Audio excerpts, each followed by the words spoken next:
Nadie dirá, mirad, aquí está o allí está, porque el reino de Dios está dentro de vosotros.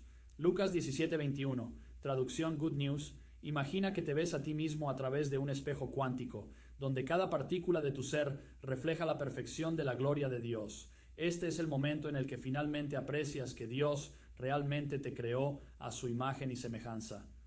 Michael L. Matthews. Al comenzar este capítulo de Heaven 7.0, es importante darse cuenta de lo que dice la Escritura sobre el reino de Dios, también conocido como el reino de los cielos. Jesús afirma que si alguien intenta convencerte de que el reino de Dios está en esta ciudad o en aquella ciudad, no le creas, porque el reino de Dios está dentro de ti. Lucas 17:21. En algunas traducciones se afirma que el reino de Dios está en medio de ti, en lugar de dentro de ti. La palabra griega para medio es entos, y significa desde dentro de ti. Es fundamental tener esto en cuenta, ya que se alinea directamente con su mensaje de difundir el mensaje de que el reino de los cielos está cerca de ti. Mateo 17. Todo esto empieza a tener sentido cuando te das cuenta de que Cristo es el reino, y si Él vino dentro de ti al confesar quién es Él y quién eras tú, un pecador, entonces Él, el reino, está verdaderamente dentro de ti, y cuando compartes la buena nueva, el reino está cerca de la persona con la que compartes el mensaje. Cuando se comprende esto, se puede entender por qué Jesús dice, buscad primero el reino de Dios y su justicia, y todas estas cosas os serán añadidas. De repente, la oración que Jesús dijo que rezáramos, Padre nuestro que estás en los cielos, santificado sea tu nombre, venga tu reino, hágase tu voluntad en la tierra como en el cielo. En un sentido real y espiritual, Dios está con nosotros, en nosotros, y su reino es un circuito que se extiende a cualquier lugar y a todas partes al mismo tiempo. El Salmo 19 utiliza precisamente esta palabra, circuito, para describir su omnipresencia en todo su reino.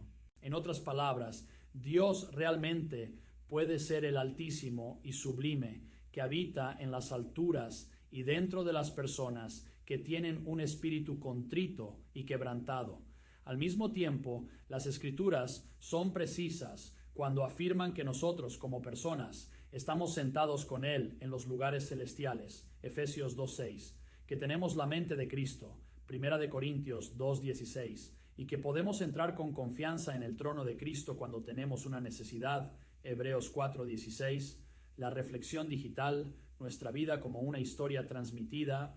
En 2025 vivimos en un mundo en el que cada momento se transmite, se graba y se analiza. El auge de la inteligencia artificial, la computación cuántica y las redes neuronales ha creado una sociedad que digitaliza constantemente la existencia humana. Sin embargo, paradójicamente, muchas personas se estremecen cuando se enfrentan a su propio reflejo, no solo en el espejo, sino también en sus datos. Rehuimos escuchar nuestra voz grabada o revisar las imágenes sinceras de nuestras vidas, ya sean físicas o digitales. Esta incomodidad proviene de la misma verdad atemporal. Vernos a nosotros mismos, sin filtros, expone la narrativa fragmentada e incompleta que cada uno de nosotros lleva consigo. Somos historias en progreso, retransmitidas en directo a una audiencia que no podemos ver. Heaven 7.0 nos dice que Dios ve esta retransmisión no como una serie de momentos inconexos, sino como una obra maestra digital unificada, una cadena de bloques de gracia en la que cada momento es redimido y almacenado de forma inmutable en su libro mayor. Vosotros sois nuestra carta, escrita en nuestros corazones, conocida y leída por todos los hombres. 3. Manifestando que sois una carta de Cristo, cuidada por nosotros, escrita no con tinta, sino con el Espíritu del Dios viviente, no en tablas de piedra, sino en tablas de corazones humanos. Diva Corintianum, Tri Dva Tri. El equivalente de Dios a la tecnología humana es atemporal y perfecto. Mientras que la humanidad se centra en imágenes superficiales, apariencia, voz, personajes de las redes sociales, Dios transmite nuestra historia en alta definición, capturando no instantáneas, sino la trayectoria completa de nuestra vida.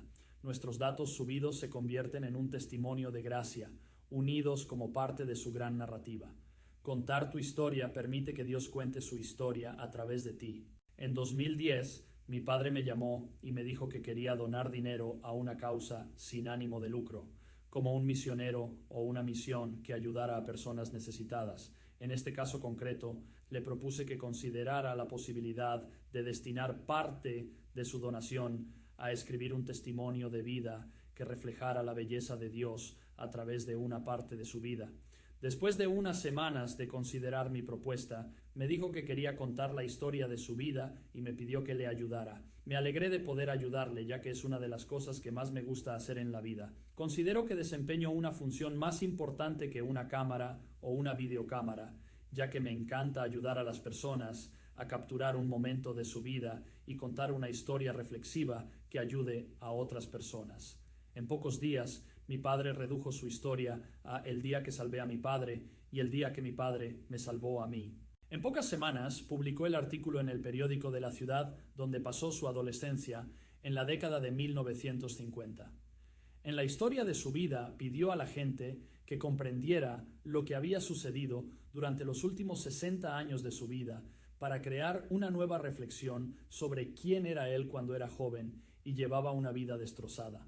A los 2 días de la publicación de la historia, recibió numerosos correos electrónicos y llamadas agradeciéndole por una historia de vida tan poderosa sobre quién era ahora y en quién se había convertido. Esa historia lo reconectó con numerosas personas con las que había perdido el contacto durante los últimos 60 años, pero lo más importante es que la historia reflejaba cómo Dios usa a las personas y cómo las personas usan a Dios para reflejar una historia veraz a medida que se desarrolla su vida. Cuando tenía 16 años, mi padre salvó la vida de su padre terrenal en un grave accidente, y años más tarde, Dios reflejó esa experiencia al salvar la vida de mi padre. Mi padre pudo contar una historia real de reflexión sobre la vida. He incluido esta maravillosa historia al final de este capítulo. El código de las parábolas. La narración como API divina Jesús, el maestro diseñador del alma humana, utilizó las parábolas no como cuentos estáticos, sino como una interfaz dinámica con las personas y su entorno. Cada parábola es un módulo de código abierto que invita a los oyentes a conectar su historia con la narrativa del reino. Miles de millones de personas se han identificado con estas parábolas porque Dios les ha dotado de un significado recursivo.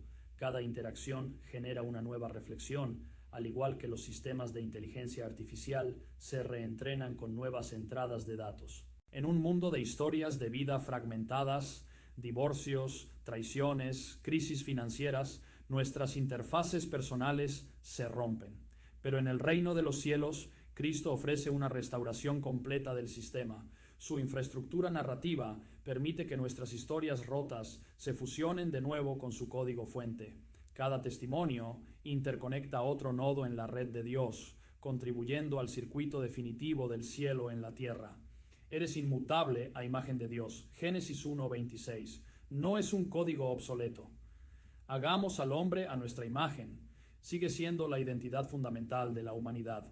Cada uno de nosotros es un reflejo codificado de Dios, un gemelo digital de su imagen, corrompido no en la creación, sino a través de ataques virales autoinfligidos. Satanás, el ingeniero de malware definitivo, fragmenta nuestras historias. Sabe que alterar la narrativa de tu vida rompe tu conexión con la fuente. Cada matrimonio fracturado, cada adicción, cada grito silencioso es un nodo roto, desconectado del diseño de la imagen que Dios pretendía. Pero la cadena de la gracia de Dios no puede ser manipulada. Aunque te sientas como datos corruptos, tu código de imagen original permanece inmutable. Cada vez que testificas, cada vez que te rindes a tu quebrantamiento, tu sistema se reconecta a la red divina y tu historia contribuye al libro mayor distribuido del cielo. Dulzura, el protocolo Walter Payton. A medida que se desarrolla la historia de la vida de una persona, ésta comienza a ver la imagen de Dios, y cuando ve la imagen de Dios a través de su vida, se vuelve más segura, audaz y confiada con su historia de vida. Desafortunadamente, muchas personas permiten que un elemento roto en su vida destruya toda su historia, lo que les lleva a minimizar la gloria y la imagen de Dios a través de ellas.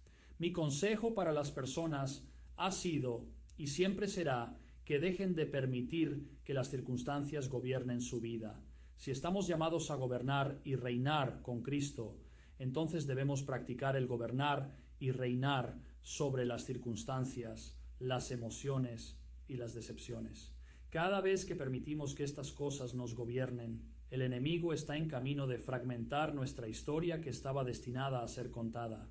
Cuando el gran corredor Walter Payton jugaba al fútbol americano con los Chicago Bears, le preguntaron cómo se mantenía libre de lesiones y actuaba como si nunca sintiera dolor a pesar de las lesiones que su cuerpo sufría en cada partido.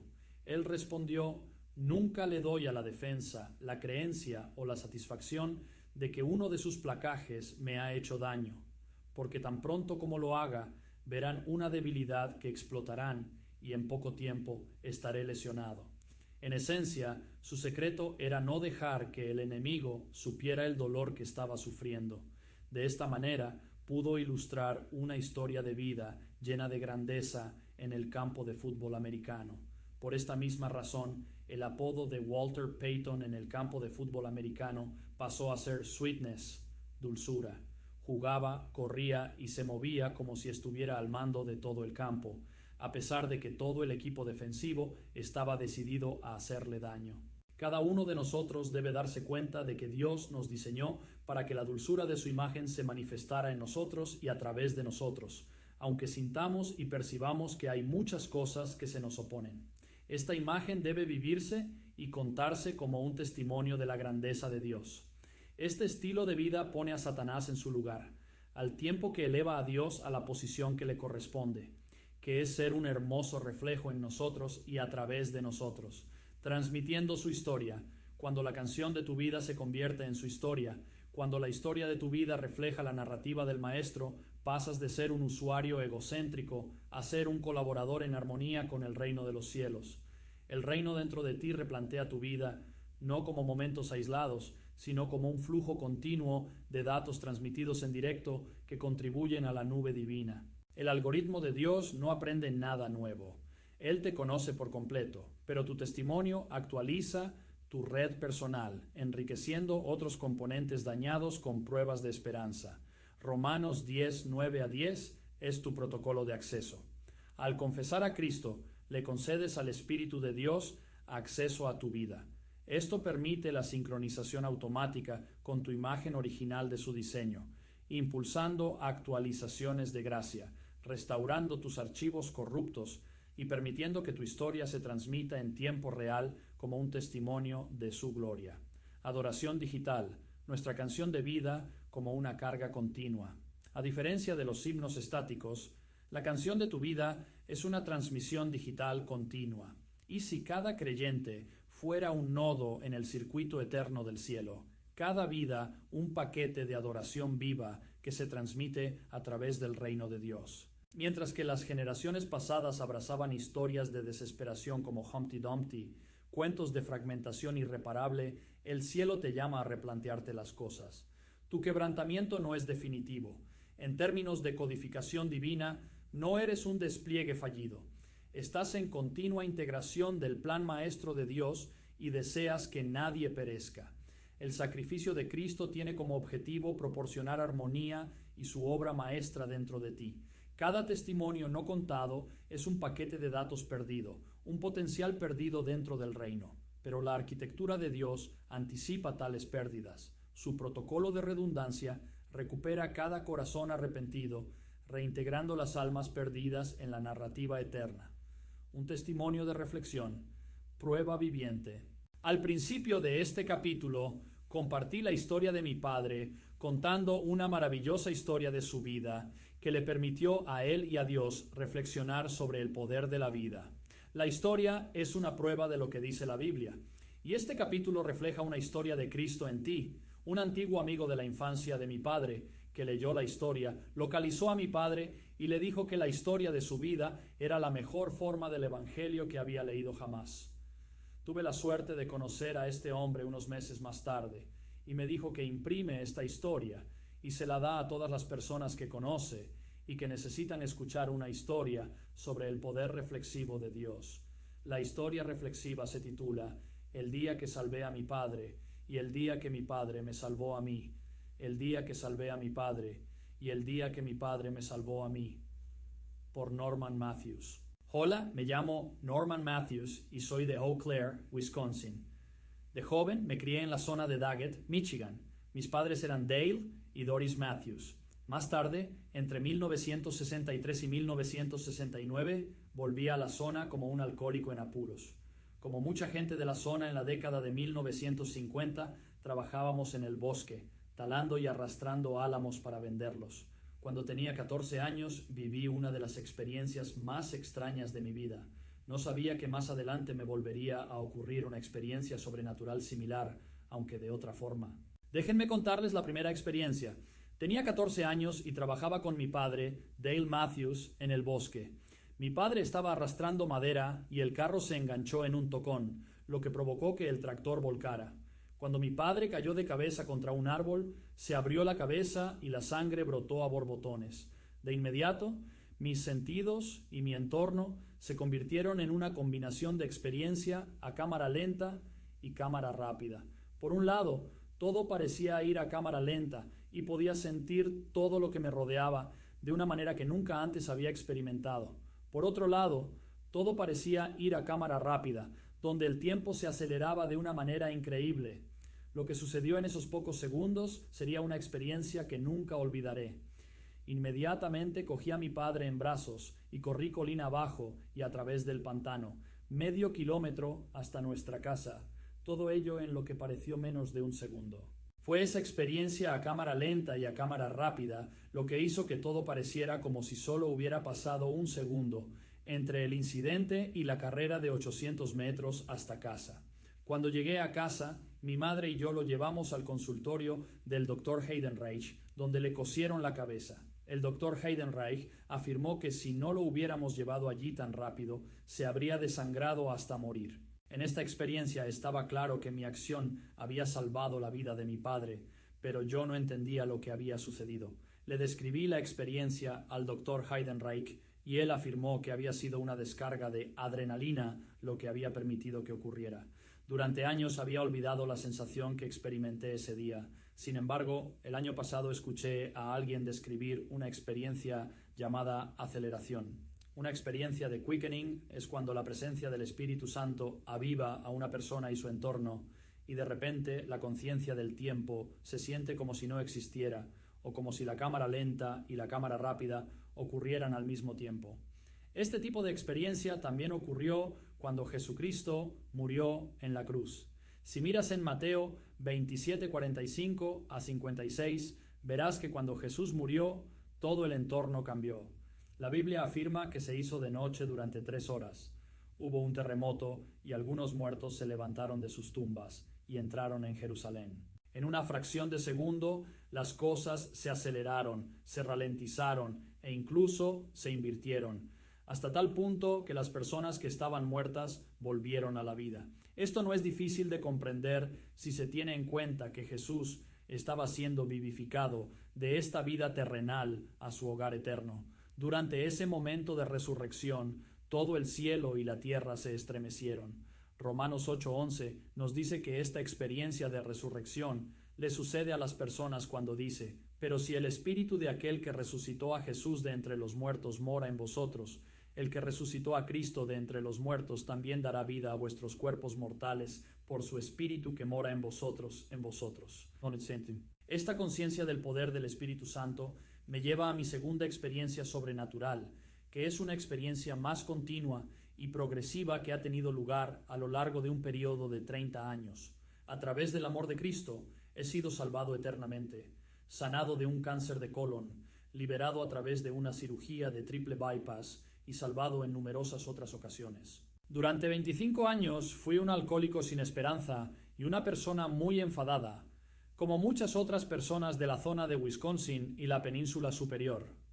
Sí, trabajé duro, crié a mis 7 hijos y he estado casado durante 53 años, pero en lo más profundo de mi ser era un hombre eternamente muerto que se abría camino en la vida. En esta coyuntura de mi vida, ahora puedo ver una comparación crítica. Al igual que mi padre en el bosque era un hombre muerto sin mi experiencia vivificante, yo también era un hombre muerto sin una experiencia vivificante en mi vida. La experiencia revitalizante con mi padre me permitió ganar el tiempo suficiente para llevarlo al médico antes de que se desangrara, y la experiencia revitalizante de mi Padre Celestial, Dios, a través del Espíritu Santo, me permitió recuperar los años perdidos. Quizás tú seas como yo era, bebes, te enfadas, estás amargado y no tienes esperanza eterna. Si este es tu caso, esta es la razón de esta historia. Como me dijo un día mi cuñado Jimmy Lacasse, Norman, si un borracho como tú puede dejar de beber, cualquiera puede dejar de beber. En el sentido más básico, tenía razón, pero no conocía el secreto de mi vida transformada. Mi vida cambió cuando mi Padre Celestial me salvó al aceptar el poder transformador de su Hijo Jesucristo. Cristo iluminó mi vida con su luz, lo que me permitió ver que Jesucristo murió por un alcohólico malvado como yo. Su luz era poderosa y transformadora y avivó mi vida desde su naturaleza muerta. Mi vida fue reavivada y, al igual que yo, salvé la vida de mi Padre Celestial salvó la mía. En ambos casos, la experiencia revitalizante redimió el tiempo que se había perdido de Form. Había perdido muchos años por culpa del alcohol y Dios quería redimir esos años perdidos. Ahora puedo dar gracias a Dios por el proceso redentor. Si tú o alguien que conoces está bajo el poder de alguna influencia impía, me gustaría que supieras que puedes experimentar esta misma experiencia de avivamiento, redención en tu vida. Todo lo que tienes que hacer es aceptar a Jesús en tu corazón, siguiendo los 3 sencillos pasos que se indican a continuación. Llegados a este punto de mi historia, me gustaría ofrecer mi perdón a cualquiera a quien haya hecho daño en el pasado. He aprendido que todas las curaciones y bendiciones comienzan de rodillas, donde Dios puede encontrarnos y darnos respuesta a todas nuestras oraciones. Si ha tenido alguna experiencia similar a la mía, me encantaría saber de usted. El ABC de la salvación. Para conocer a Dios y estar preparado para el cielo y redimir tus años perdidos, sigue estos sencillos pasos. A. Admite que eres pecador. No hay justo, ni siquiera uno, porque todos han pecado y están destituidos de la gloria de Dios. Romanos 3:10, 23. Véase Romanos 5:8, 6:23. Pide perdón a Dios. Todo aquel que invocare el nombre del Señor será salvo. Romanos 10:13b. Cree en Jesús, pon tu confianza en Él como tu única esperanza de salvación, porque de tal manera amó Dios al mundo que dio a su Hijo unigénito, para que todo aquel que cree en Él no se pierda, sino que tenga vida eterna. Juan 3:16, ver Juan 14:6. Conviértete en hijo de Dios al recibir a Cristo. A todos los que lo recibieron, a los que creyeron en su nombre, les dio el derecho de ser hijos de Dios. Juan 1:12, ver Apocalipsis 3:20. C. Confiesa que Jesús es tu Señor. Si confiesas con tu boca que Jesús es el Señor y crees en tu corazón que Dios lo levantó de entre los muertos, serás salvo. Romanos 10:9.